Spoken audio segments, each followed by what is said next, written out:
Hi, welcome to Think Tank. I'm Pastor Devin. Thanks so much for joining us today.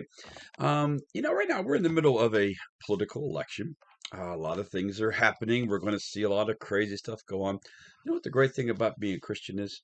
Is we don't have to worry about who's in charge. Yeah, they may have some influence over what they think they can do to our daily lives. But here's the real case. Jesus is the King of Kings and Lord of Lords, and nothing happens without his permission. He loves you, he'll take care of you. And it doesn't matter what they set up and do it. Now, as Christians, should we vote? Should we speak our conscience? Yeah, because that's how we show our faith, right? By who we back. God talks about how we should be part of the process in order, if anything, to show people what we truly stand for. And that's part of the political process. You get to do that. But we also say, you know what? I'm a Christian, though, but I have my full faith and trust, not in either one of the candidates running, but in Jesus Christ, who takes care of me day by day. A real king or a real leader, there's a couple qualities of a real leader. One of the main qualities is they're involved in your life. Doesn't matter how what they try to do. There's no way in the world for our presidents and our Congress to be involved in every single lives of all 330 some million Americans. It's just humanly impossible to do that. They try their best. Well, at least we hope they try their best. But God says, "I'm with you wherever you go. I'm always with you. I'm with you when things are going great."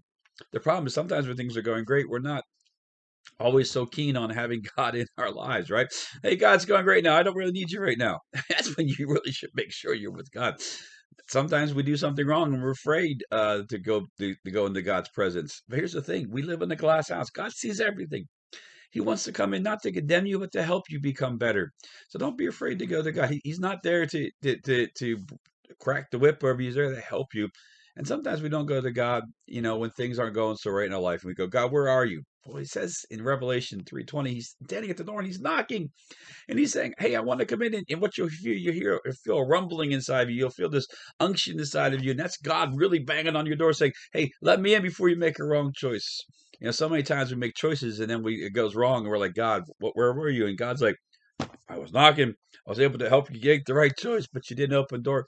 Because here's the thing: He is the King of Kings and Lord of Lords, and He has the right to knock down your door if He wants to, but He doesn't. Why? Because He wants you to want Him. He wants you to be with Him.